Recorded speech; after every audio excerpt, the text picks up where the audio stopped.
Hello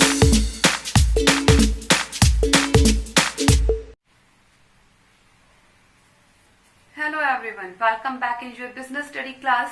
In our previous video, we had discussed about the two principles, that is unity of direction and subordination of individual interest to general interest. And today we will discuss our next principle, seventh principle, that is remuneration. Seventh principle, remuneration. Now what is the meaning of remuneration? Remuneration means the amount paid by our employer both in term of monetary benefits and in term of non monetary benefits. जो भी हमारा employer हमको monetary benefits देता है और जो non monetary benefits देता है उसे हम remuneration कहते हैं. Clear? Now monetary benefit means wages and salary given by our employer. Wages and salary given by our employer is known as monetary benefit, and the non monetary benefit includes like car given by our employer. Okay? Laptop given by our employer, house rent accommodation given by our employer. These are the non-monetary benefit, and in remuneration we includes both. In remuneration we include both benefits. Now what this principle says? This principle says that an employer should give fair remuneration to its employee so that their standard of living should be maintained. Okay? Employer should give the fair remuneration to its employee. Employee को क्या देना है? Fair remuneration, so that their standard of living should be maintained. Now, how this fair remuneration is decided? This fair remuneration is depend upon three factors. First is financial capacity of the organization. First of all, we see our financial capacity. An organization see their financial capacity. वो देखते हैं कि हम financially strong हैं कि नहीं. अगर एक ऑर्गेनाइजेशन फाइनेंशियली स्ट्रॉन्ग है then they are able to pay large amount as a remuneration to their employees, but if their financial position is not strong then they are not able to pay the large amount as a remuneration. Okay, so this factor is very important. Financial capacity of an organization. अगर किसी organisation की अच्छी financial position है तो वो ज्यादा salary देगा, ज्यादा रेम्यूनरेशन देगा, और अगर नहीं है तो फिर कम रेम्यूनरेशन देगा. Then second is Wage Act. Wage Act passed by the government from time to time is also considered while fixing the fair remuneration. हमें fair remuneration को fix करते वक्त जो गवर्नमेंट ने वेज एक्ट बनाया है, गवर्नमेंट ने जो मिनिमम सैलरी रखी है, जो मिनिमम वेजेस रखी हैं, उनको भी कंसीडर करना है. हमें देखना है कि उससे कम हमारी रेमुनरेशन नहीं होनी चाहिए, उससे कम हमारे बेनिफिट नहीं होने चाहिए. Then third, remuneration paid by our competitors. The remuneration paid by our competitors also considered. Why? Why we consider the remuneration of our competitors? Because if we give less salary to our employees or less remuneration to our employees, then our employees shift to the competitors. When they get opportunity, they can shift to the competitor. जब भी उनको कभी opportunity मिलेगी तो वो हमारे competitors की तरफ shift करने की कोशिश करेंगे. ठीक है, तो इसीलिए इन तीनों पॉइंट्स को कंसीडर करना है. हमारी सैलरी हमारे कंपीटर से कम नहीं होनी चाहिए, जो हम अपने एम्प्लॉइज को देते हैं उसकी इक्वल होनी चाहिए या उससे ज्यादा होनी चाहिए, ताकि हम अपने एफिशिएंट एम्प्लॉइज को अपनी ऑर्गेनाइजेशन में रख सकें, उनको स्टे कर सके लॉन्ग टाइम के लिए. Clear? Then now what are positive effect? What are positive effect? Satisfaction. Our employees get satisfied, they remain satisfied with our organisation, and due to satisfaction they become encouraged to do a work in a efficient manner. और जब वो satisfied होंगे तो क्या होगा? They become encouraged. वो encourage होंगे कि हमें और अच्छा काम करना है. ठीक है? Then second is spirit of dedication. Dedication means commitment towards someone. Okay? हमारे मन में एक डेडिकेशन की भावना आती है, कमिटमेंट आती है कि हमें अपनी ऑर्गेनाइजेशन के लिए अच्छा वर्क करना है. जब हम दिल से किसी के लिए कुछ वर्क करें उसे कहते हैं डेडिकेशन. दिल से एकदम लग जाना किसी काम पे. थर्ड बेनिफिट क्या होगा हमें? Decline in labour turnover. Because our employees are satisfied to our organisation, so labour turnover is declining. Our labour not want to shift to other organisation.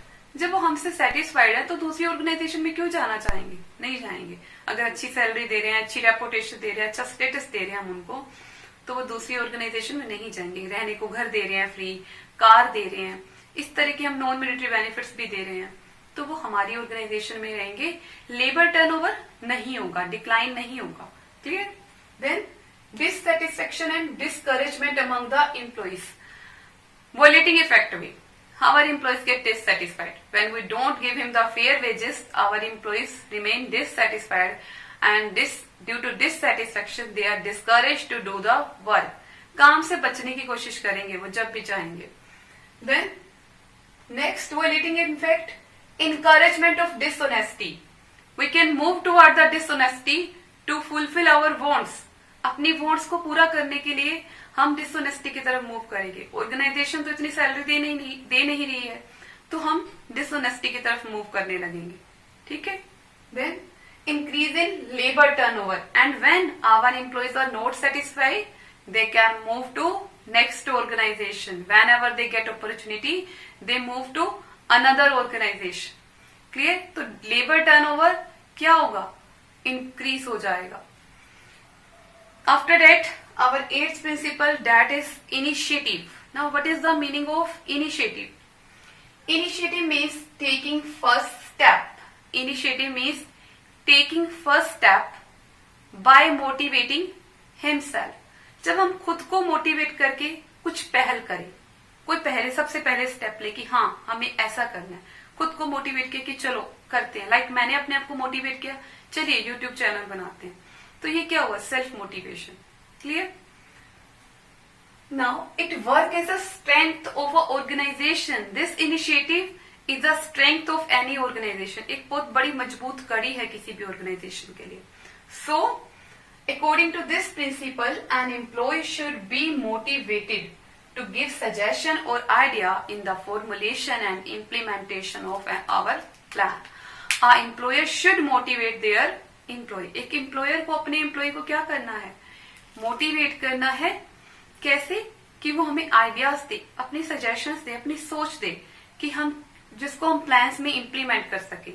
ठीक है? प्लान्स बनाते वक्त और प्लान्स को लागू करते वक्त वो हमें आइडियाज दे, हमें उनको ऐसे मोटिवेट करना है। ठीक? Clear? Instead of waiting for instruction, we should take step in a positive direction.